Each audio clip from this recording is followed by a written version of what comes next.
My husband Rick and I were leaving for a business trip, and we usually took business trips to go and would add a few days earlier before and just have some time for us. And so I was always excited because it was time to get away from, life, and just we could just kind of dote on one another, even though he did some business things. Well, that morning we were leaving, our phone rang, and I was in the other part of our house, and I went into our study and picked up our phone. I just, yelled at him and just said, "The phone's for you," and he picked it up. And at that moment, the conversation started. I had had some questions in my mind about his faithfulness, and I knew that what I had feared the most had come about, and that he had been having an affair.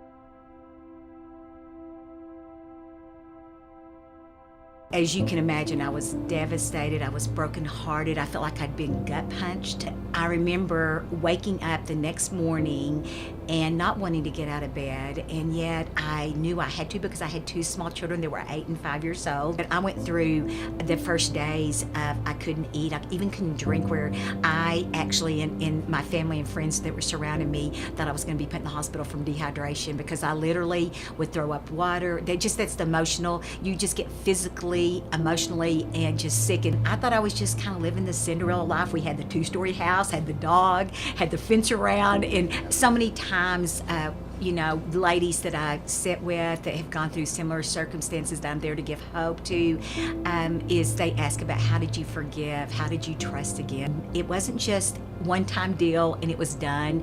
It was like minute by minute, day by day, week by week, and just I choose to forgive. I didn't feel like forgiving. I chose to forgive. I think so many times we think about when we forgive somebody that it's letting them off the hook for what they did, but yet that's not what it's about. It's about it truly heals our own heart.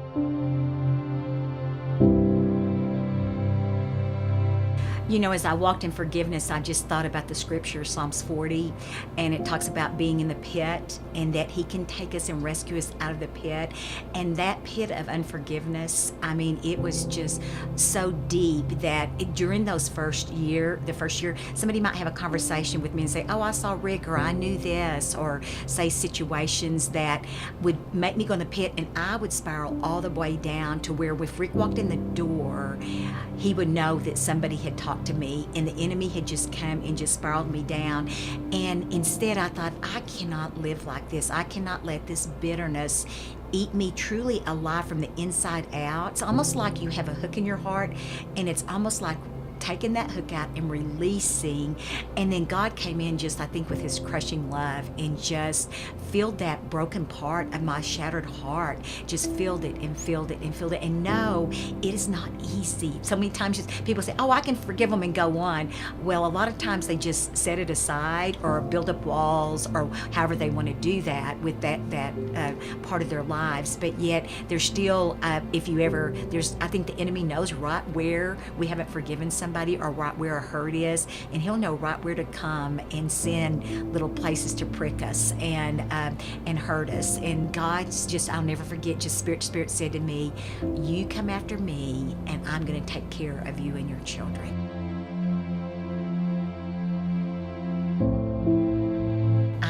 That day I did that in a supernatural strength, not a strength of me, because I was not very strong at that time, but a supernatural strength just rose up in me, and I started walking in that faith, and he did take care of me. I knew I couldn't control Rick Trafton. I just, that is a fear-based thing if I wanted to control him, and it was wearing me out, and so I just had to let go of that. And that was a big thing, because you're thinking, "Oh, but what if?" But I thought, you know what, if he's going after the Lord will deal with him.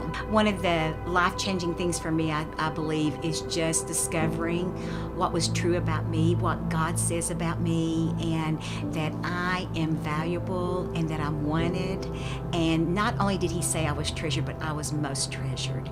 And adding that most just went to the depths of my soul. I found when I took my eyes off of Rick and he took his eyes off of me, and we wanted to play the blame game, but yet when I did that and just looked up and said, "God, come change me."